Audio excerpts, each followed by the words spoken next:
So, Is that okay? Take shelter. All right. right. I'm not going to use the mask. It's horrible. If I see anyone wanting to get in on Zoom, I'll let you know. Okay, thank you.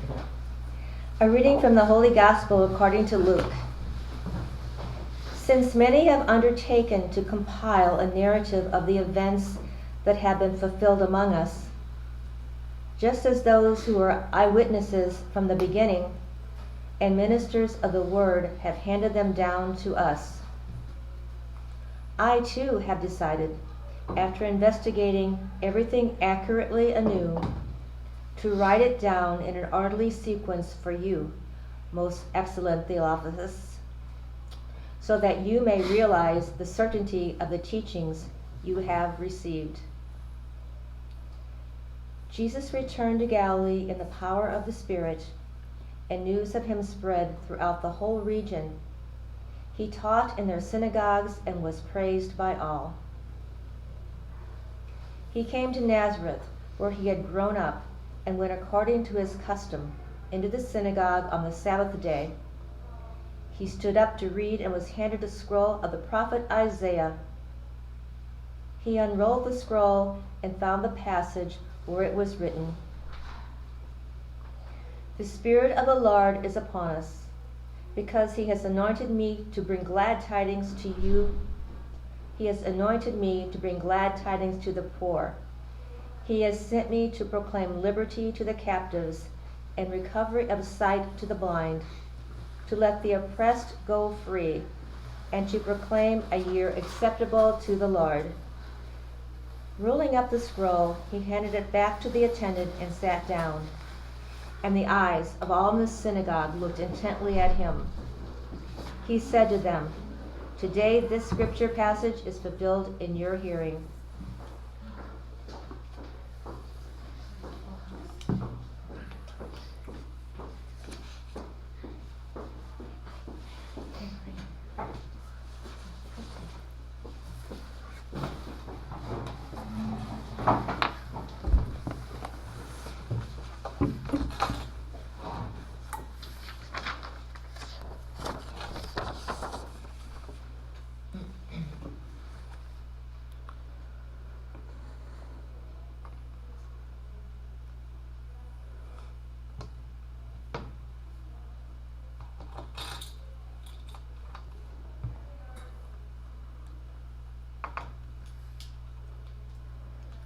A reading from the Holy Gospel according to Luke. Since many have undertaken to compile a narrative of the events that have been fulfilled among us, just as those who were eyewitnesses from the beginning and ministers of the word have handed them down to us, I too have decided, after investigating everything accurately anew, to write it down in an orderly sequence for you, most excellent Theophilus, so that you may realize the certainty of the teachings you have received. Jesus returned to Galilee in the power of the Spirit, and news of him spread throughout the whole region. He taught in their synagogues and was praised by all. He came to Nazareth, where he had grown up, and went according to his custom into the synagogue on the Sabbath day. He stood up and was handed a scroll of the prophet Isaiah. He unrolled the scroll and found the passage where it was written, "The Spirit of the Lord is upon me, because he has anointed me to bring glad tidings to the poor. He has sent me to proclaim liberty to captives and recovery of sight to the blind, to let the oppressed go free, and to proclaim a year acceptable to the Lord." Rolling up the scroll, he handed it back to the attendant and sat down, and the eyes of all in the synagogue looked intently at him. He said to them, "Today this scripture passage is fulfilled in your hearing."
A reading from the Holy Gospel according to Luke.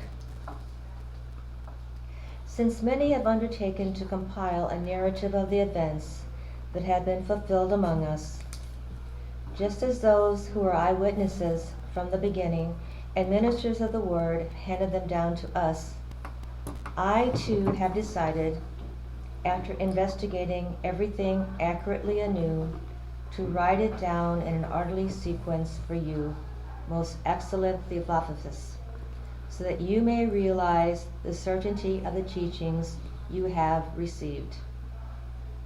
Jesus returned to Galilee in the power of the Spirit, and news of him spread throughout the whole region. He taught in their synagogues and was praised by all. He came to Nazareth, where he had grown up, and went according to his custom into the synagogue on the Sabbath day. He stood up to read and was handed a scroll of the prophet Isaiah. He unrolled the scroll and found the passage where it was written, "The Spirit of the Lord is upon me, because he has anointed me to bring glad tidings to the poor. He has sent me to proclaim liberty to captives and recovery of the sight to the blind, to let the oppressed go free, and to proclaim a year acceptable to the Lord." Rolling up the scroll, he handed it back to the attendant and sat down. And the eyes of all in the synagogue looked intently at him. He said to them, "Today this scripture passage is fulfilled in your hearing." The word of the Lord.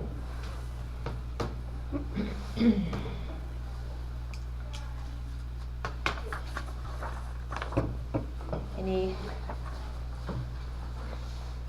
ideas? Questions? Not questions, just comments. Do you have a question? Do I have a question? No. Or I have a question? Sure. Who is Theophilus?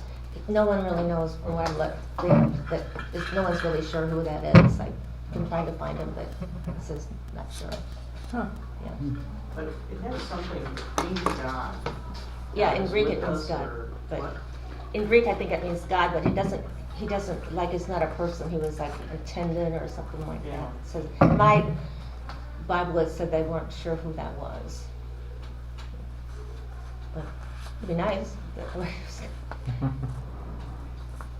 It's interesting to me that he reads the scroll of the prophet Isaiah, but it's almost as if he'd never seen it before, right? He unscrolled and found the passage. Like, is that? Did he know it was there? Oh, and he yeah. was gonna Oh, read they it? had, Or they it's handed like, him the. he's like, huh? Yeah, okay, Yeah, this is yeah. right. Yeah. Or he was looking for that, like he had a scroll that Like had he more knew on it it, and he and- was like, no, I want to talk. He knew it, and he wanted to talk Yeah. to that More about specific that one. passage. Yeah.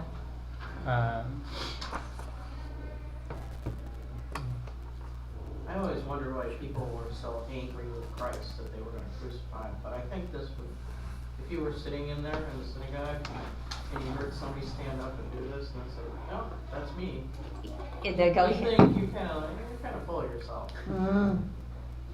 Yeah. Yeah, I mean, this is the one place in the Bible I really understand why people would be angry at it. Especially the first time. If it was the first time you ever heard that, you know, like, who do you, like you say, who do you think you are? You know.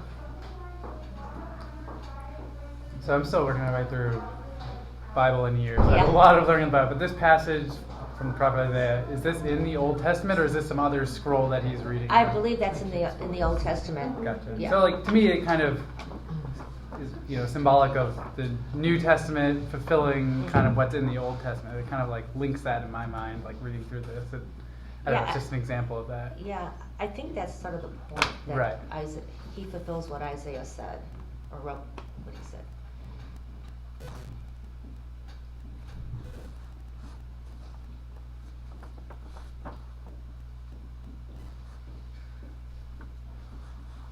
So a couple of things that jumped out at me. So he came to Nazareth, so that's where he grew up. So he was making a return to his hometown, so to speak. And went according to the custom into the synagogue on the Sabbath. So, reinforced that he was a good Jew. He was practicing his Jewish faith. He was, kind of existing, operating within the Jewish faith, which, I think for me says, all right, what Christ's mission was, I guess, the fulfillment of the Jewish faith, and not a replacement for it, but a fulfillment of what had legitimately come to the Jewish people through the Jewish faith. And the last thing was, like others had said, the bold statement at the end. I am trying to picture, that's pretty clear cut. This scripture's, what does he say? Today the scripture passage is fulfilled in your hearing. That's a pretty bold claim, I think. I'm not sure if there were any other people walking around at the time claiming to be the fulfillment of different things in the scripture. So, I could see how that would stir some things up.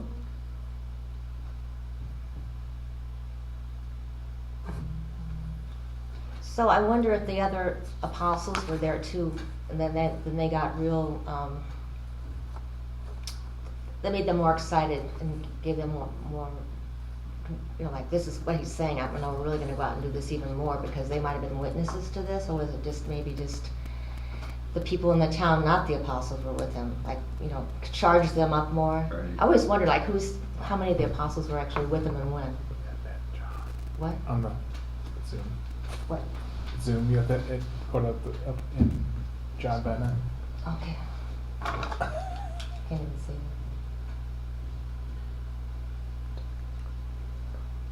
Up to the blue. Yep. There you go. It You're hit, so kind tech savvy. it hit it kind of hard. Oh yeah. There you go. Okay, do it. Yeah, that's good. Good. Yeah, I don't Thank you. remember. There's a big gap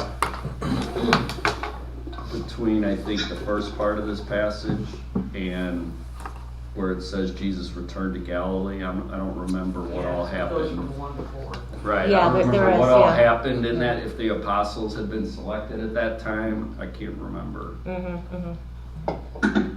I just think Isaiah too. I know I've said this before, but I always see the Old Testament as kind of the can opener for the New Testament, vice versa. And Isaiah is really an excellent book of, if you read it before Christ, I'm not sure if it would make any sense. Because the whole book is basically prophesizing about his coming. So I'm not sure why they were using it. I guess they knew he was a great prophet, but I'm not sure if it would make any sense at all if we didn't have a New Testament. Did it serve a role of providing hope to the Jewish people who had a lot of bad things happen to them? So, like, keep believing, keep going. going. This good thing's going to happen in the future.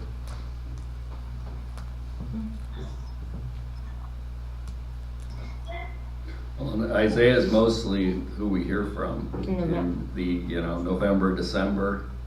I mean, it's most days are filled with something from Isaiah because he was just so It's a long book. pinpoint on with prophesying on the coming of Christ. With this one being, another part of that. It makes Isaiah, like when you were saying, for years and years you would hear Isaiah and you go, okay, yeah, it's Isaiah, I get it. And then I read the Bible. I'm not finished with it. I'm on day 326. But after reading, when I was reading Isaiah in the Bible, it really, thank you. Keep going. It really didn't make that much difference to me. I started reading through the New Testament, and I go, oh yeah, there it is. And now when I hear it in church, it's like, oh yeah. You just have to hear it. You have to back it up. It just doesn't come like, oh yeah, this makes a lot of sense. So Isaiah is supposed to be the greatest prophet, right? I think It's the longest- He's the it's the longest book longest. and the greatest. Yeah. And it's the highest percentage of Old Testament readings we have in daily and Sunday masses. It's a really huge percentage between Isaiah and Jeremiah.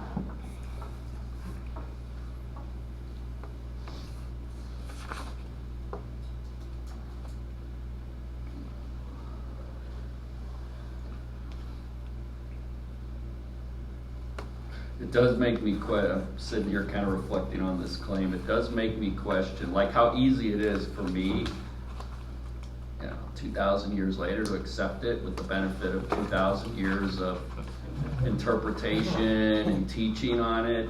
And I still just keep putting myself in the position of all those people sitting in the synagogue that day that didn't maybe have the benefit of hindsight like I do. And too, that they thought, not everyone, they thought that Jesus was going to be a king, not an earthly king, and that he was going to help them with their daily needs, not so much their spiritual needs, which, I mean, that's how I feel like. Go back to the good old days Yeah. of when we had kings who were conquering people. Yeah, and- yeah. Right. So, either way, they would have been distrusting. Either would have been a spiritual king or an earthly king. It would have been like not so much trust because, what's this guy going to do? And he's walking around like that. He doesn't look like a king, and they wanted their daily needs fulfilled, not so much their spiritual needs. Right. I mean, like you say, we've got the benefit of all this written down for us.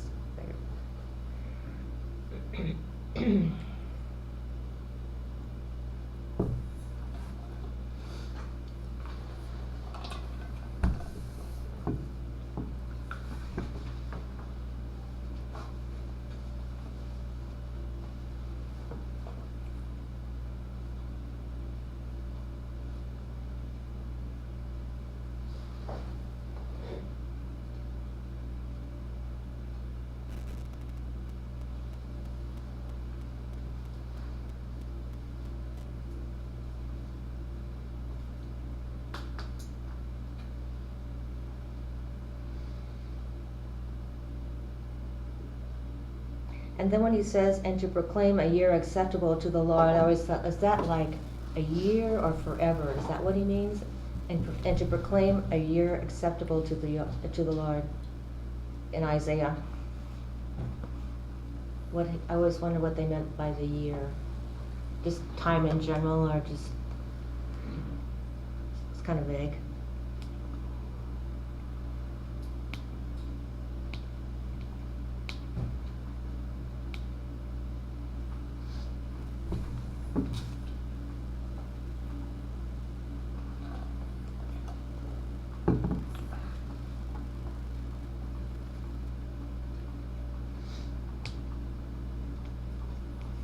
I think time was more vague then. Yeah. You didn't have clocks. You didn't, just, time was more vague. Yeah. Got up, went to work, went to bed. So I don't know. I kind of ignored time frames when I would read the Bible because I just think they lived Yeah. without time almost. The sun and the moon. Yeah. Yeah.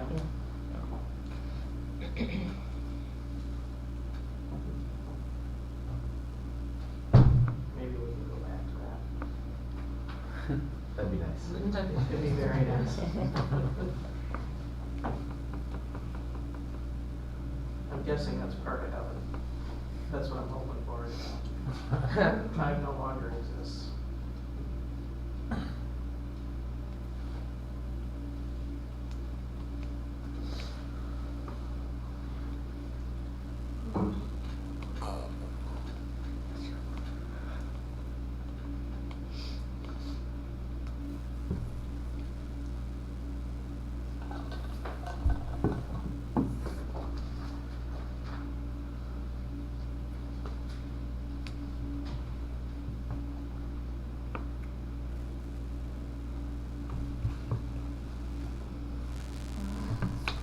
Could all take breaks, I guess, before Dr. Madden shows up?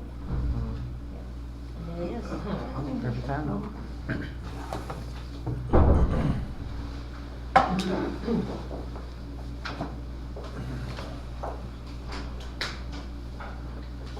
How are you? Good. What's the drink?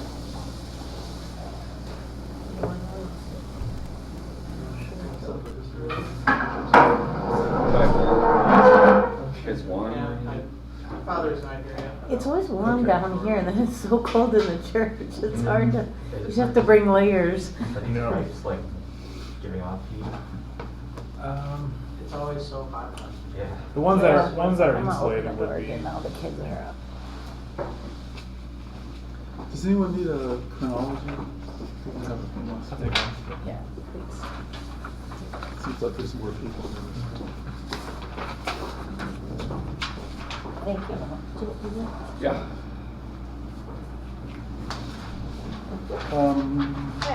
Sure.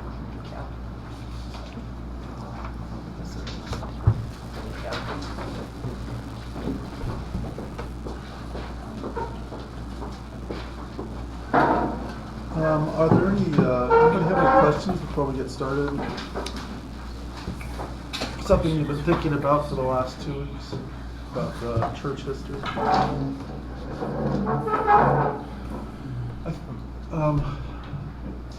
Remind me, does anyone remember 2 weeks ago, I think we did the conversion of Constantine? Yeah. And then the change at the end of the persecutions? Mm-hmm. Okay.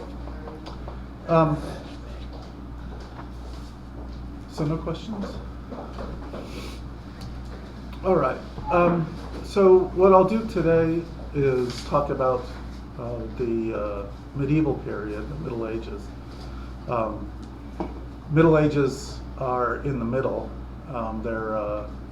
Actually, the names that we use for history today are all invented by Enlightenment historians, which is why they gave their period of the 18th century they called it the Enlightenment, because they were naming everything. But they didn't much like the Middle Ages. These were people in the 18th century who believed that reason was everything, and that they considered religion to be a perversion of that, anti-science and superstition. So they looked at the ancient world and saw it as this wonderful time of classical philosophy. And then they saw religion as this, especially Catholicism, as this horrible thing that destroyed the world. And then they came in the Enlightenment, and then everything, and then they created the modern world. When they did create the modern world. So they didn't even give the Middle Ages a name, they just called it the Middle. Since then, historians know much more about the Middle Ages, but we still call it Middle Ages anyways. But it's not a period of stagnation or superstition, it's a time of great growth. There were bad things that happened in it, and I'll talk a little bit about that. So for the church, the Middle Ages begins when the Roman Empire falls. So when Rome falls, in Western Europe, it leaves a complete mess. If you can imagine if civilization just simply collapsed, say your money was worthless, your supply, there were no supply chains, there was no food being shipped in. Big cities can't exist in those kinds of frameworks because big cities require massive amounts of food that are brought in from elsewhere. It's not grown there. And the same thing happened in the Roman Empire. Rome emptied out because people had to eat. They went where, if you think about it, where you would go. I mean, you go to the land. You go to where the land is. You try to find somebody who has farms.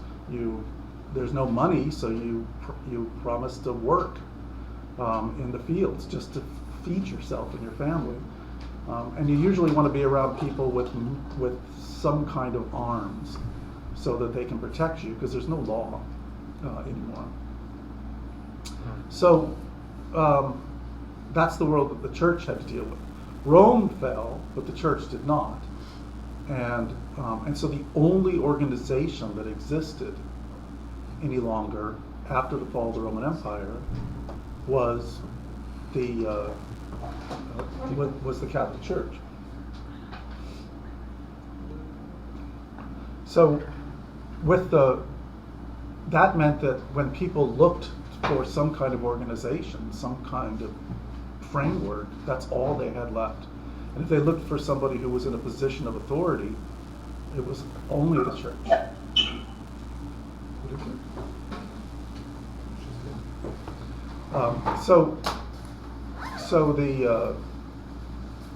So think about the city of Rome, for example. In the city of Rome, there's no government anymore. There is a bishop of Rome, the Pope, and he has his organization.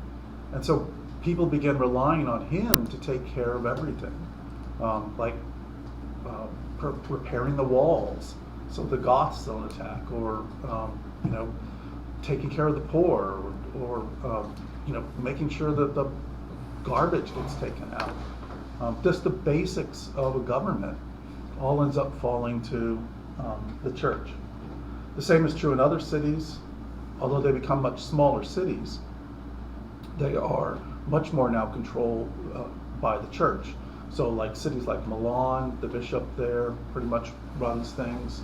Tours, Cologne, I mean any of the towns that are still left, that's what ends up happening.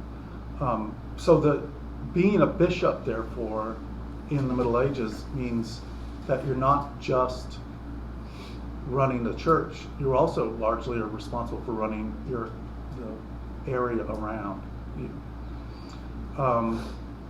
So that means that the church is having to take on much more than it would otherwise have to take on during the Middle Ages. You also have the development in the Middle Ages of Christian monasticism, which is basically monasticism is hermits. Originally, it was just hermits, people who were holy men or women, mostly men, who would go out. I mean, Christian monasticism actually begins in Egypt, where the men would go out to the desert and live in caves. But in Western Europe, they didn't have deserts, so they would just go into the forests or alongside roads or things of that sort. With Saint Benedict of Nursia, you have the beginnings of kind of an organized monasticism in the Catholic world.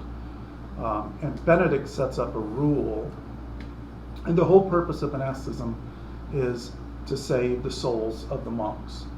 It's basically that they live in a very chaotic and sinful world, and they want to escape it and be someplace where they can just focus on prayer and manual labor. And so if your day is completely taken up with prayer and work, then that keeps you from sin, and you can all work together in the monastery then to try to get into heaven. Now the monasteries themselves are also perfectly suited for this new age, because monasteries would be houses out in the countryside someplace with groups of men in them who then would work the fields. So they'd be completely self-sufficient. Everything has to be self-sufficient now. You have to grow your own crops and produce your own clothes and do everything else locally. And so monasteries work pretty well for that. As time goes on, you get what's called the feudal system, and the church has to be built into that system. The feudal system is something that nobody makes up. The feudal system, it's something that just happens organically when you have no other good options. Feudal system is basically if you have a warrior aristocracy. In other words, if it's very expensive to be a warrior in this society and takes a lot of skill, and you have no money and you have very low literacy, then you'll get the feudal system. It's amazing. You actually get exactly the same system that develops in medieval Japan too, and there's no connection at all, because that's because they had the shogunate there, which was the same kind of thing, highly skilled warrior aristocracy. In Western Europe, you had the same thing because of the invention of the stirrups. You now had heavy cavalry, and to be a warrior, you had to have horses, armor, lances, all the stuff you think of with knights and such. So that meant that you had a system whereby in the Germanic system, kings control their kingdom, but they don't control it like, say, an emperor does. They own it. It's like their property. But they can't administer it because they don't have the infrastructure for that. So instead what they do is you just parcel it up. So it would be like, okay, I'm the king. I can run this little section over here. That's the best I can do. But I've got 15 friends that I trust, and so I'll just divide the whole kingdom up between those guys. They don't own it, they just use it, but they get it all divided up. And then each one of them, of course they can't control the whole section I've given them, but they divide it up among their friends. And then they divide it from their friends until you've got everything organized into parcels called fiefs that everyone can actually control. And they get to use that land, and the only thing they have to give for it is military service. So every year for 40 days, they have to give me all the troops that land will produce. So from the surplus of that land. And so when the system works properly, I should be able to call my 15 friends once a year, and they call all their friends, and they call all their friends, and everybody gets the troops together, and then we go out and fight the Saxons or something. Whatever we're going to fight that year. There's a regular campaigning season, and so they usually fight somebody every year. So that's the reason I'm talking about this, is because all land is based on this, and that means also church land. So if you're a monastery and you control lands, you owe feudal service to the king. Now you need military men anyways to defend your properties, because there's no one to defend it except those military men. So you have men-at-arms under your control anyway, so you have to provide that military service. Same thing for bishops, still have to provide military service as well. And the only person who doesn't owe military service in the church is the Pope. And that's precisely because the King of France, a guy named Pepin, actually the Pope crowned him king. As a king of the French, or the Franks. And in return, Pepin conquered Italy and then gave the Pope Rome, the city of Rome, and the lands around Rome. And so from 753 onward, the popes are not only the bishops of Rome, not only the leaders of the Catholic Church, but they're also monarchs in their own right. They rule the city of Rome and they rule the lands around Rome as regular rulers. So they owe no feudal service to anyone. And Pepin does this because he says it's not right that the vicar of Christ should be under any other monarch. They should not be making vows, because whenever you take the lands, you make a vow to your Lord to do this. So the Pope does not. Everyone else does. And we'll see how this becomes a problem as time goes on. If you have any questions at any point, just because trust me, I can talk forever. So between 476 and the donation of Pepin, who was ruling? Like, is there multiple rulers of Rome throughout that time, and are there multiple popes? Well, yeah. I mean, between those periods, the initial period, you have the Ostrogoths that conquer Italy, primarily under Theodoric. Then the Goths are thrown out mostly around 529. But that's because the emperor in Constantinople, Justinian, actually begins a major reconquest. And so the Romans from Constantinople, because the Roman Empire doesn't fall in the east at all. The eastern half of the empire is fine. It only falls in the west. So the emperors from Constantinople invade the west, and they reconquer Europe, or they reconquer Italy. And so then you actually have Roman soldiers again, although they all speak Greek because they're from the east. So the popes kind of rely on them. They're pretty much out by 700 or so in Rome, and the reason is because there's a new Germanic barbarian group that's coming called the Lombards, and the Lombards invade, and they're threatening the Pope. These Germanic barbarians are all Christians, but they're all what's called Arian Christian, which is a heresy really dates back to the 3rd century. But it's basically a heresy that that argues that Christ is not consubstantial with the Father. He's less than God. He's the firstborn of creation. He was the first thing that God created, but he's part of creation. So as they would say, he's divine but not a deity. So that causes friction because the Germans are all this Arian Christian and the Romans are all Catholics. And so it causes friction as they invade the West.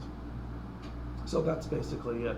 That's why when the Lombards are about to take Rome, the Pope Leo goes to the Franks. The Franks are Germans, but they're the only ones who are Catholics. And the reason they're Catholics is because the popes converted them. They converted their original chieftain, Clovis, back before. So they're Catholics. They come to the rescue of the Pope, and that's why they give these lands. Shortly thereafter, pretty much all of Europe then converts to Catholicism. The last of the Arians pretty much go away. The last Arians are really in Spain, the Visigoths, and they get conquered by the Muslims, and that's it for them. So. Yeah, going back when you first started talking about the hermits, way back when, I've been reading about Peter the Hermit, Paul the Hermit. These apparently are very spiritual men, and they don't really talk about their day-to-day life so much. Apparently they would go up in the mountains and live in a cave. And I always wondered, is there any record on how these people survived up there? I mean, how do you do that? Yeah, sure. Mostly you survive, and it was the same way in Egypt too. You survive because you have followers. It doesn't take very long for a holy man to be up in a cave before people show up, and they want things blessed, or they want to hear their wisdom, or they want them to give them advice. In fact, one of the problems these guys have is they're always having to move because they get crowds of people around them. And then the followers for them will bring them food. And in fact, in the Egyptian and in the Syrian cases of this, you get some of these guys that are trying so hard to get away from each other, from these people, that they go out and live in ruins to try to get away from these people. They even start this whole thing called the Staileides, which is they go up on top of columns. So like old columns that are out in the desert, they literally will climb to the top of the columns and live on top of the columns. And then their followers will bring them food up in baskets. And then they eat it and they live up there. One of the most famous of these Stylites, Saint Simeon the Stylite, he literally lived for 30-some years on top of columns. He became so famous, emperors would come visit him to get his wisdom. He kept getting bigger and bigger columns, so that there were more, because there would be so many people. There was a whole at the peak of it, there was an entire complex built. It still exists in Syria. A complex built around his column because he kept getting these large. And of course, there was then competition between the Stylites, like who has the biggest column. So this was one of the things, I should say, that Benedict was trying to do away with. So much of monasticism had become kind of a competition between ascetics. So people try and be, I'm more ascetic than you are. I can fast longer than you. I can go without these things better than you can. I'm holier than you are. And Benedict, in his rule for the monks, said, focus of this is humility. It's not on bringing attention to yourself. The perfect monk is a humble and obedient monk, obedient to his abbot. And so he, in the rule, the Benedictine Rule, it says specifically, it's kind of like the constitution for how to run a monastery. It says specifically, you are not allowed to fast unless you have the permission of your abbot. So when the food is put in front of you at dinner, you eat it. When the wine is brought out, you drink it, unless you have some kind of permission from the abbot, because you're not supposed to be bringing attention unto yourself. Any other questions? So between beginning about 900 or so, Western Europe gets hit again by another invasion. Actually, it's a triple invasion, and it's enormously destructive. The Germans, at least, were Christians, even if they were Arian Christians, so they respected church property, they respected, monasteries and things of that sort. The three groups that invade, beginning in 900, are not Christians, and they don't respect any of those. One are the Magyars, who are basically Asian steppe invasions. These are the people that eventually become the Hungarians. The second is the Muslims. They conquered 2/3 of the Christian world, all of Egypt, Syria, North Africa, and Spain. But also from North Africa, they began raiding all of the coasts of Europe, mostly for slave runs. They mostly would come in, steal as much stuff as they could get, and then grab as many people as they could get, and put them on their boats so they could sell them into the slave markets in North Africa. So that's very destructive. In fact, they're so good, they actually sail up the Tiber and almost capture the Pope in Rome. So these guys are everywhere. But the biggest one is the Vikings. This is the period in which the Norman Vikings from Scandinavia attack, and they go everywhere. There's nowhere safe from the Vikings, because they're using these long ships that you can fit about 50 guys in, and yet they can float on almost no water. So and Europe is filled with rivers. So you can just go up the rivers anywhere you want to, and suddenly places that never had seen invaders are seeing these barbarian Scandinavian Vikings, all mostly drunk, jumping off their boats and just there to kill and steal and rape and everything else. So it makes a bad situation even worse. What this does, and these invasions last for about a century or so of really bad situation for everyone. This means that everything becomes even more local than what it was before. It means that everyone in their own little communities has to think not only about how to survive with the crops and everything else, but they also now have to think about how do we just protect ourselves from the next group that comes over trying to kill us. The feudal system isn't going to work.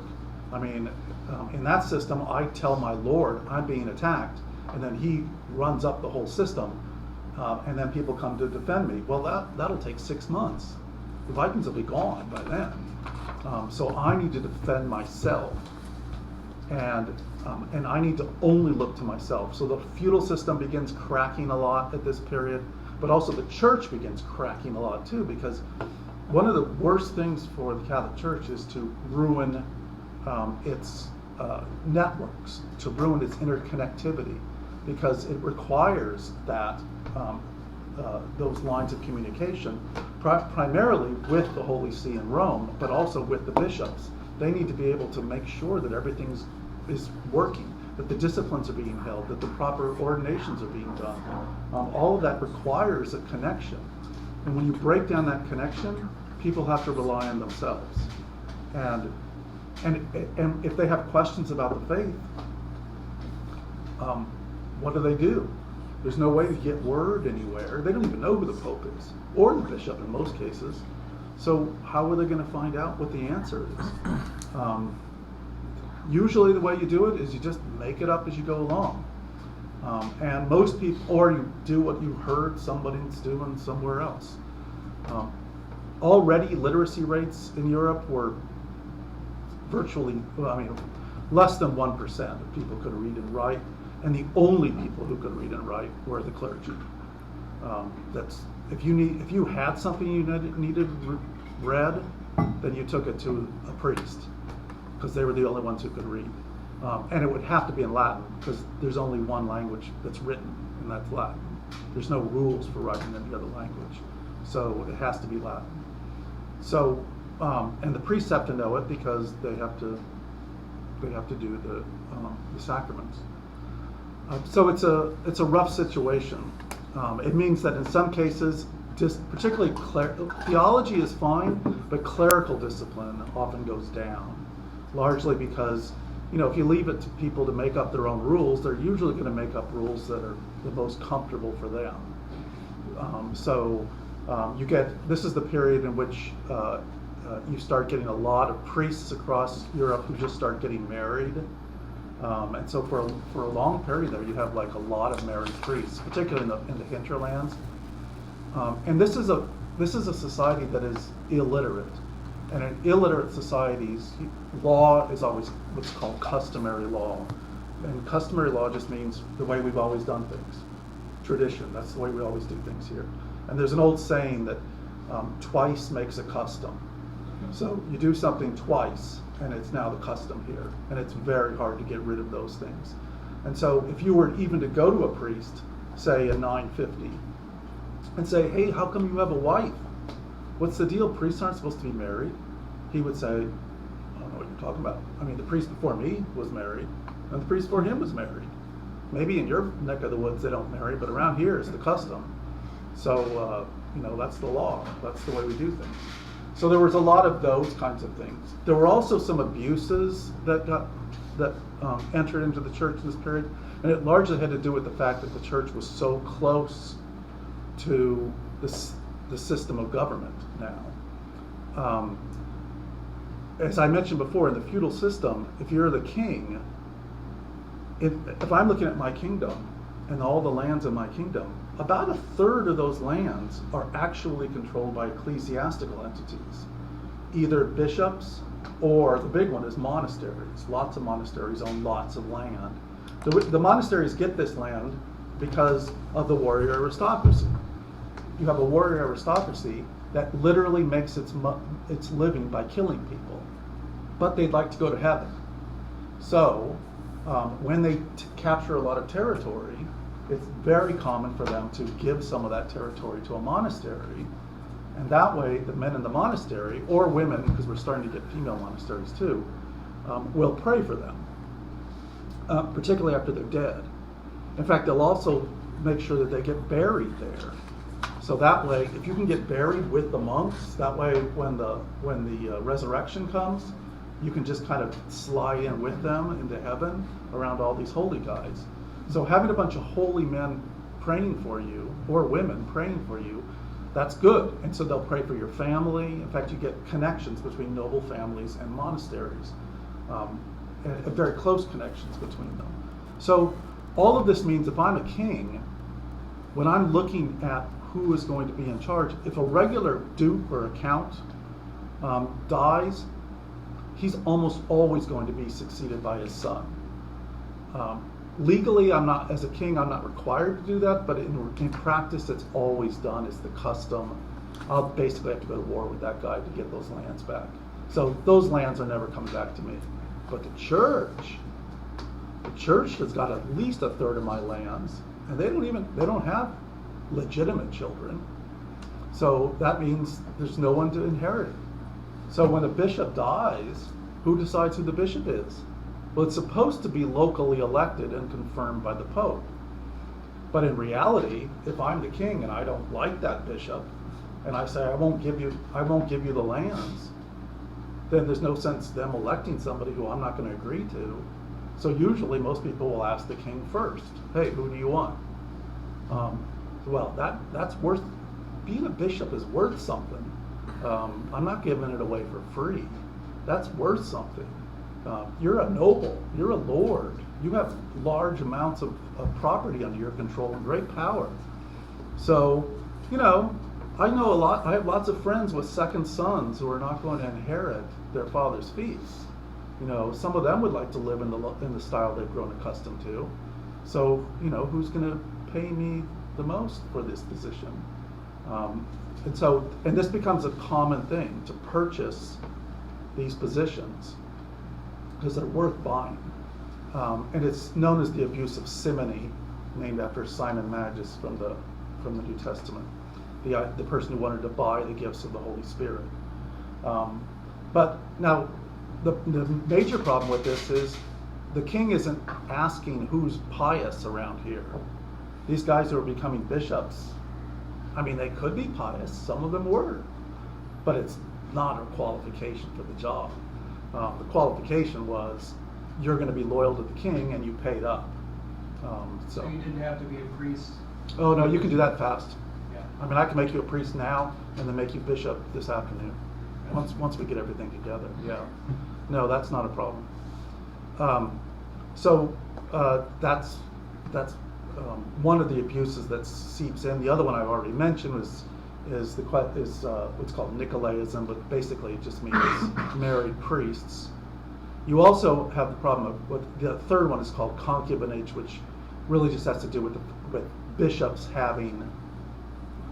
They wouldn't marry them because they knew bishops knew they weren't supposed to get married, so they just have live-ins, women. And again, if you told them, hey, you're not supposed to have live with women, they would say, we all do this. This is a perk of the job. These are some of the problems that happen because of these invasions. So it's in the 11th century that you really get a reform movement in the church. By the 11th century, everything is over with as far as the invasions go. The Magyars have settled and they've all been Catholicized, so they're all Catholics. The Muslims are still attacking, but they're not as much. They're mostly fighting amongst themselves in the Middle East. And the Vikings have settled literally everywhere, but they've all become Catholics. So it's all pretty much over with. You have new Norman kingdoms all over England, northern France, all of southern Italy. So you have them all over, but they're all Catholics now. So this is the first chance for the dust to settle and the church to begin to look around and see the problem. This is also the period in which you have a lot of bad popes before this, because it's the same situation in Rome. You want to be in charge of Rome, you got to be the pope. And you want to be the chief dog in Rome, then you got to be the pope. That's the guy who's running things. And so you get a bunch of families in Rome that begin, competing for the position of pope. And it's not unusual, particularly in the 9th and the 10th century. That's really the period of the worst popes, where you have all kinds of infighting, palace intrigue, assassinations, all kinds of stuff. The thing I always find fascinating about that is that even though there have been plenty of bad popes, particularly in that period, there has never been a pope. The Holy Spirit continued to protect all these horrible popes from error. None of them ever promulgated error in theology. To be honest, most of them didn't care about theology. But even if they did, they could have said whatever they wanted, and none of them ever did. It's something that what you're saying is there's never been a statement by a pope or what they call the bulls or whatever that has to be retracted. No, there's been bulls that have been retracted because there's lots of them that are about discipline or about situations that are within the purview of the Pope and that other popes can reverse. Say prohibited degrees of marriage or something like that. Those fine. No, what I'm talking about is those positions of theology. Those are the only things. A pope can make a mistake. Popes make mistakes every day, but they say, "Oh shoot, I was sorry about that. I was wrong." Like all humans, but they don't solemnly proclaim the truths of the faith very often. Yeah, so I think the distinction would be dogmatic or doctrinal things. Right. The Pope has never had. Right. But if the Pope says, comes out and says something maybe the poor, we shouldn't really give as much to them as we really, right. Okay, that's not good, but it's not a promulgation of actual doctrine of the faith. Right. There's never been a heretic Pope. But there have been, as I said, there have been almost every other bishop. There's been heretics, but the Pope has never been a heretic. Wasn't there a Pope who had 7 wives and 77 children? At least, but not married. They wouldn't actually marry them. Also, in the Renaissance, you did have some who would have various concubines, and they all had children. Except in the Renaissance, they would frequently refer to them as nephews. So you would say, oh well, it's the nephew of the Pope. In fact, this is where we get the word nepotism, because Latin for nephew is nepotus. So it's nepotism means hiring your own family. Nephews. Okay, so how is the church going to reform? Well, the popes are not that interested in reforming, that's for sure. But where the reform comes from is the monasteries. There's one particular monastery called Cluny in France that becomes a real kind of think tank of reform. And they begin expanding. And the reason they're able to expand is because during these bad days, the monasteries are also becoming bad. So they're filled with lots of guys that are mostly just gluttons and such that are not really doing what they're supposed to. But once Cluny starts reforming the monasteries and really doing what they're supposed to be doing, praying and living good lives, then the other nobles start noticing that, and they're like, well, wait a second, my monasteries, those guys, no, God's never listening to them. They're a bunch of gluttons, and they're, the place is like a brothel or something. It's terrible. I need my monasteries reformed. So the Cluny people begin sending out some of their monks to the other monasteries, and they reform the monasteries. Eventually, the only way they can, because it's very hard to keep a monastery reformed, so the only way they can keep them reformed is they just start turning all the other monasteries into what are called daughter houses that are directly under the control of Cluny. And this spreads all across Europe, in which you're reforming these monasteries. Cluny at its peak has like 800 monasteries. So it's spread all over the place. It becomes extremely big. But these reformed monasteries now, they're now preaching to the nobility. And they're preaching reform to them. This is actually the period in which they develop these ideas like, just because you can kill people doesn't mean you should. You should, there's a distinction between combatants and non-combatants. You shouldn't kill non-combatants. And you should use your arms for good things, to protect the weak. This is the whole development of the concepts of chivalry, of medieval chivalry, that if you have arms, you should use them for good reasons, which is not a normal thing in human society. Normally, if you have power, you use it for your own benefit, whatever the case. But here they're trying to teach, and they have a lot of success in that. So with the nobility, with the monasteries reformed, they then move to reform the hierarchy of the church. And so you get your usually it's considered the first reformed pope is Pope Leo IX, who's elected in 1049. And he's really the first of these popes who begins really reforming from the top down. He holds synods in which he'll go to different local areas and have all the bishops and all the leading clergy and the abbots come, and he'll just say, who here bought their office? And anyone who says, I bought my office, they're deposed, removed, and he gets somebody else. And it takes over. Now you could say, well, they would just lie about it, say you didn't buy your office, but they have the medieval lie detector test, which is what you do is you bring out the local relics, the relics of the local saints, and you bring those out, and you'd say, everyone go up and put your hand on the relics and swear to God that you did not buy your office.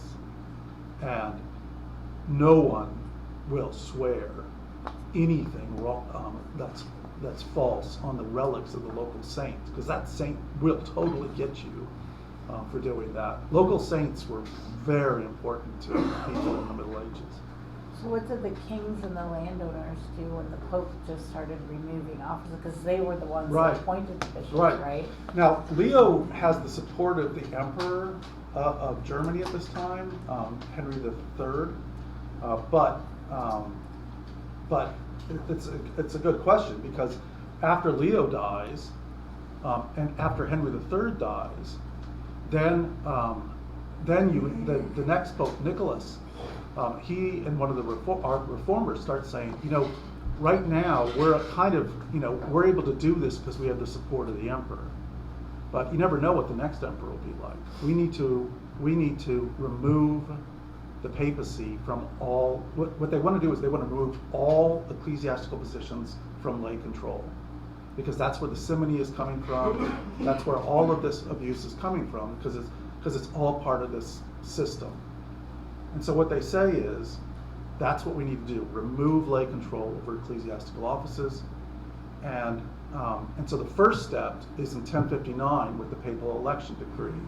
So Pope Nicholas decrees that henceforth all of the popes will no longer be kind of chosen by acclamation, which allows for all kinds of shenanigans.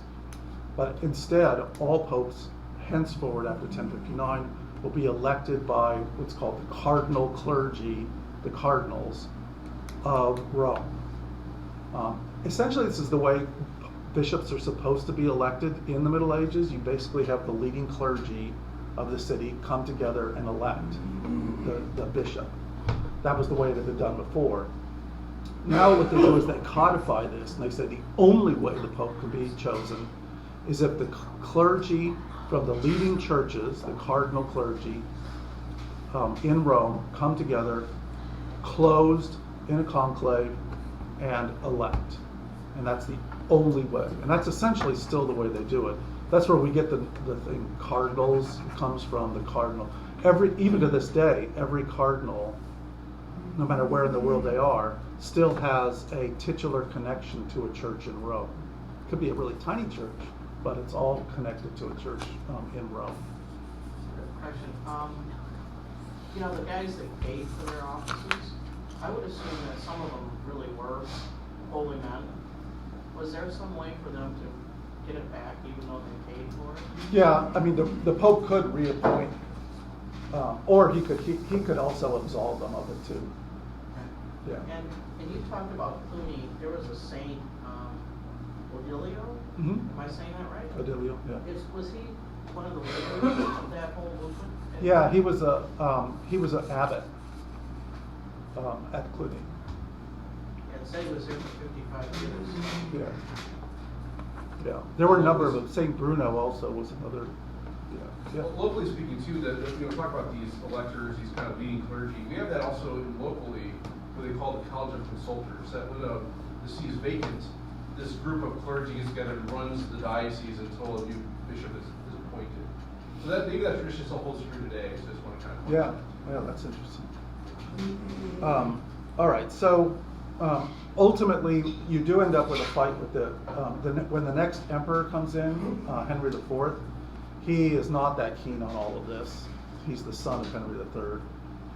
And actually the next pope, Gregory VII, is a very strong reformer. And this becomes what's called the Investiture Controversy. Basically the pope issues a decree that says laity may no longer invest any ecclesiastical positions at all. And the emperor refuses to accept this. And the emperor's got all the troops, of course. And he, in fact, sends a very nasty letter to the Pope, not even calling, his name was Gregory. He doesn't even call him Gregory. He addresses the letter to Hildebrand, which was his name when he was a monk. And basically tells him, you're no longer Pope. And I'm going to come down there because you basically, you're attacking me. I'm chosen by God. I'm the emperor chosen by God, and you're attacking me and my authority. And it's all a power grab to take away my ability to choose bishops and other people. And Gregory responds by excommunicating him and deposing him. He just writes a letter that says he's hereby deposed. Now, the reason that he's able to do this is that, remember when I mentioned that the Pope Leo had crowned Pepin way back in the 8th century? Well, in that event, Pepin needed the Pope for that.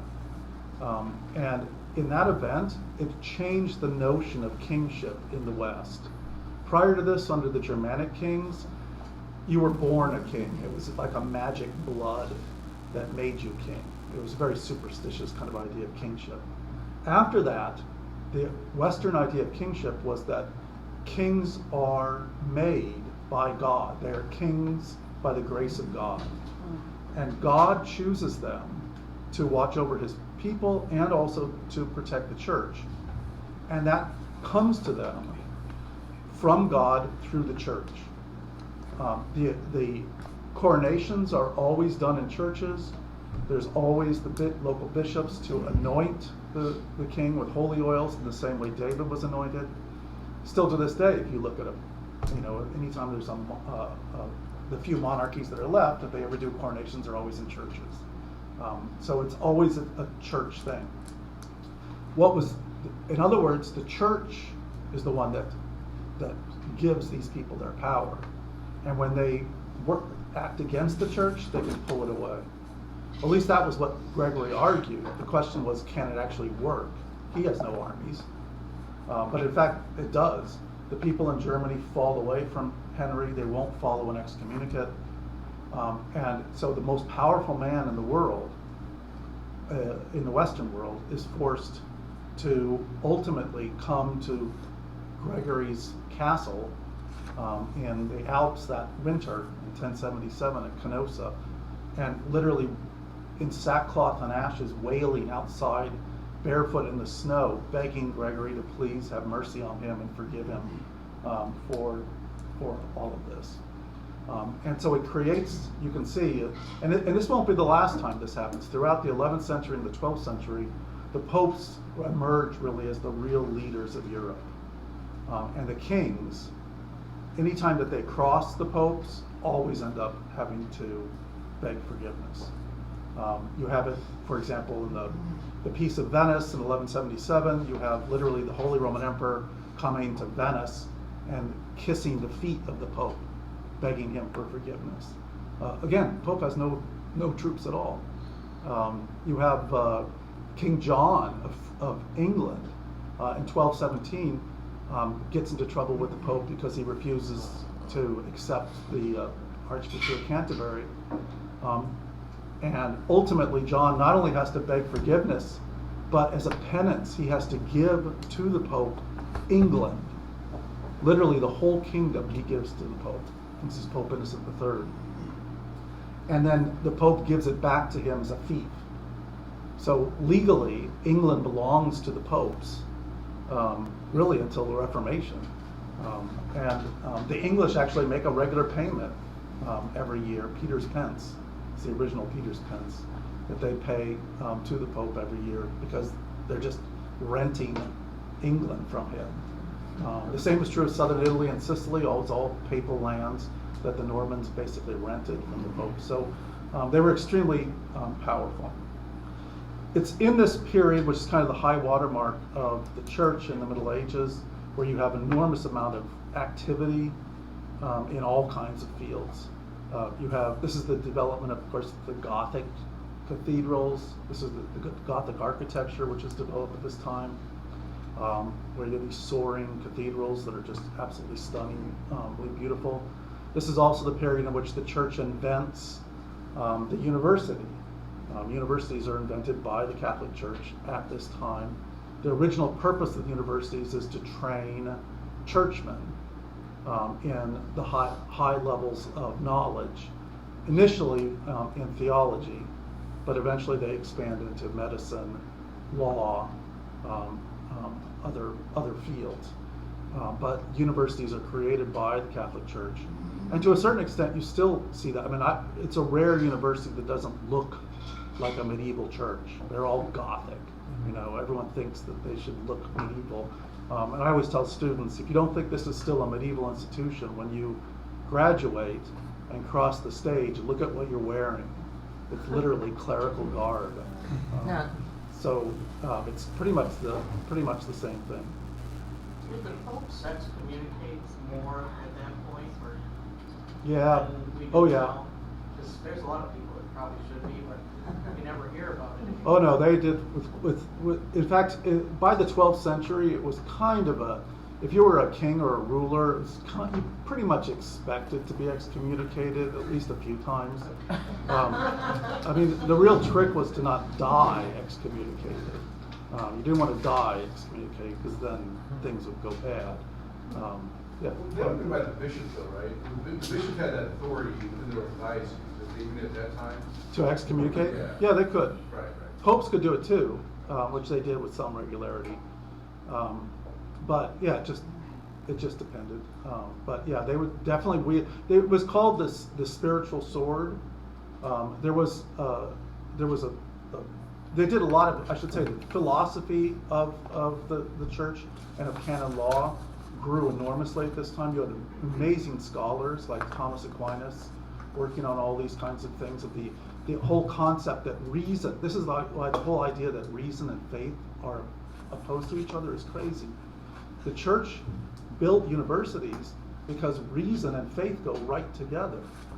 The whole concept of medieval scholasticism that Thomas Aquinas wrote about was that reason can help us to better understand the faith, and that the faith will never be contrary to reason. And so that we can use reason. We'll never understand it completely, but we can come to a closer understanding of it by using reason and by to understand the theology. It made it very complex, of course, but you had a lot of scholars all over working on those types of things. So it was an enormous period of growth.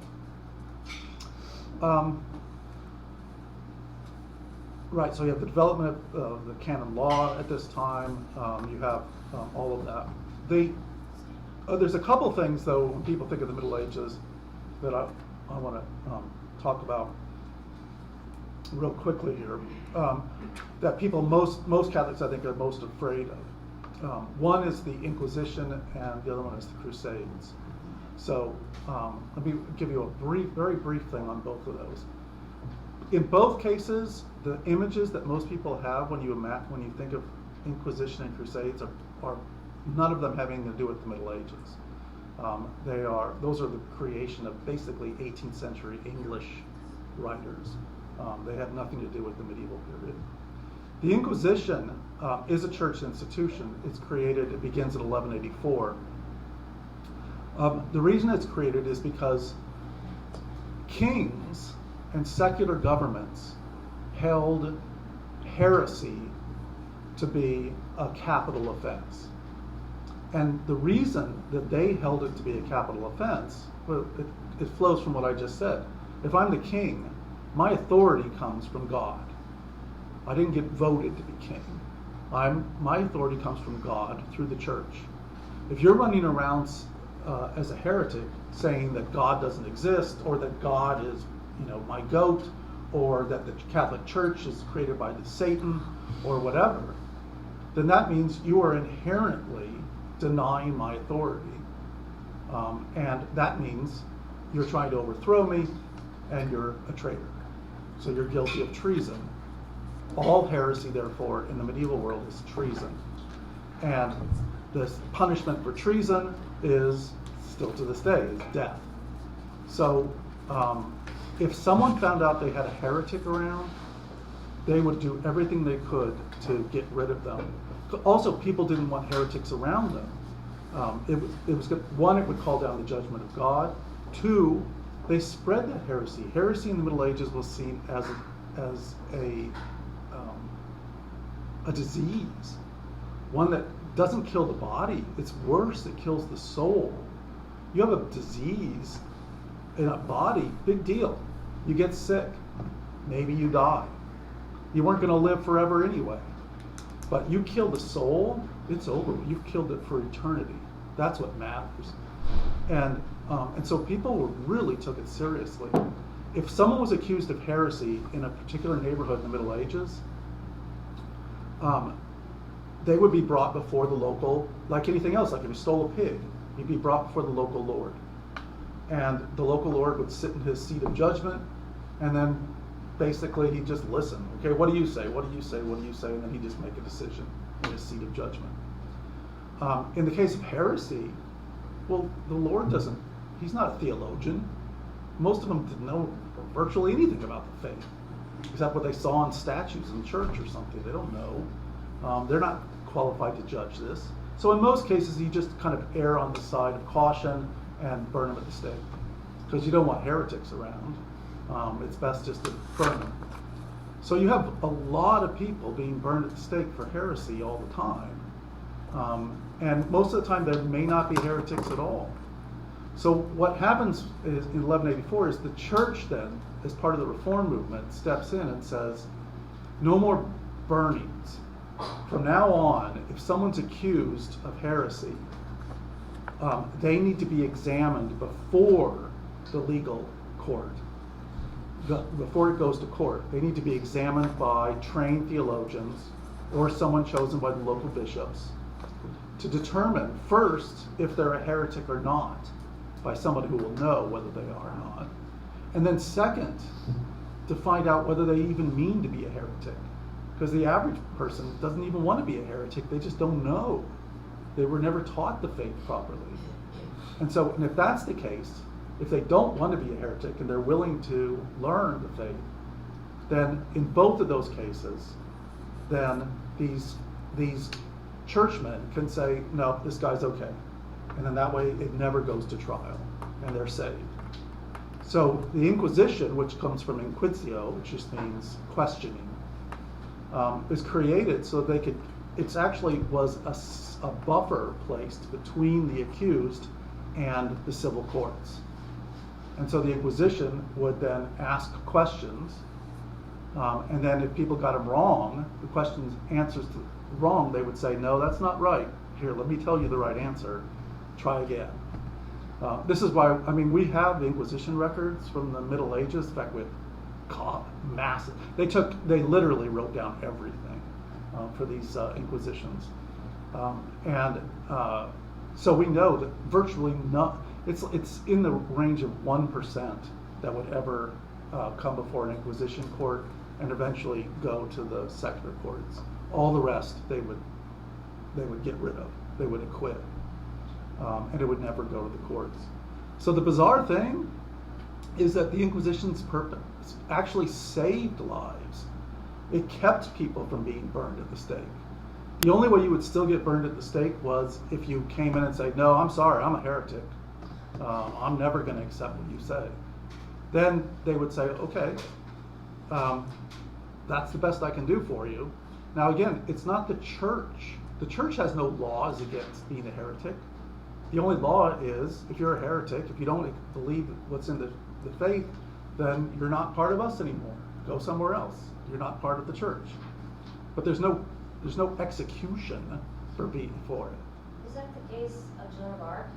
This is a different time. Yeah, it's a different time, but it is true. There was an Inquisition there, but it was run by the English, who had got hold of her. This was during the 100 Years' War, and it was English clergy who basically did everything they could to burn her at the stake. In fact, at the end, she was ultimately framed. They told her not to wear men's clothes anymore, but then they didn't give her anything else but men's clothes, so she couldn't wear anything else. And then they burned her at the stake. They basically wanted to burn her at the stake because she was what the French had kind of rallied around before. But I will say, afterwards, they did a retrial in Paris. The church launched an investigation of the whole thing, and there's a long report on all the things that the English did wrong and how she should never have been burned at the stake. Normally the Inquisitions worked well. In that particular case they didn't, because it was the English who they wanted an end result on that one. Same thing with the attack on the Templars in the 14th century, similar kind of thing. But so the When you say English, do you mean non-Catholic English? No, they were all Catholic then.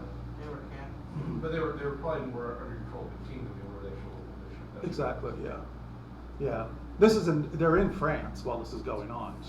It's in northern France because they're having a war over France. But so the purpose of these, if the Inquisition found someone guilty, if they said, yeah, this is a heretic for sure, on those very, very rare cases, they would do what was called relaxing to the secular arm, which just simply means the only thing standing between you and that court is us. So if you really refuse and insist that you're a heretic, then we'll just get out of the way and let you guys go at it. And then the person would then go to the court, and then the court would say, the secular court would say, you're guilty, and that would be the end of it. And then they would burn them at the stake. But as I said, the Catholic Church never burned anyone at the stake. It was always secular courts. What time do we stop? Right. Well, you do 5 till usually. 5 till. I have to go to the 11 o'clock mass, just make a quick announcement. So next week we'll finish up with church history. Just be aware of the schedule changes and the changes on the schedule currently. So check the schedule for any more information, and we'll upload the videos. Okay. All right. Super. All right. I'll stop there because the Crusades. I can do the Crusades in 5 minutes, but it'd be better to wait till next week. So I'll do that. Thank you. I spent my adult life working on the Crusades, so I can go You've into written books on the Crusades, right? Benny. He's a well-known author. I was curious when the Vikings stopped fighting. Well, who was what caused them to settle down and become Catholic? It was mostly a cultural thing. It happened at different places and different times. The last holdouts were the ones in Iceland. But once the Scandinavian kings converted, by 1100 they've all converted. And in fact, you have the Everybody have a good week.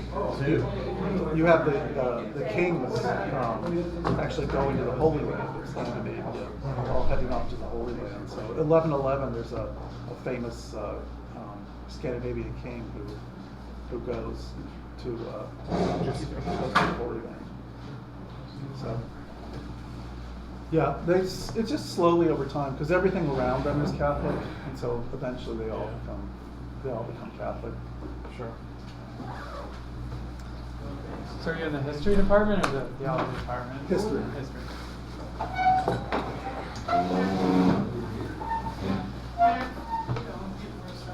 Yeah. Thank you, Dr. Matthew. Thank you.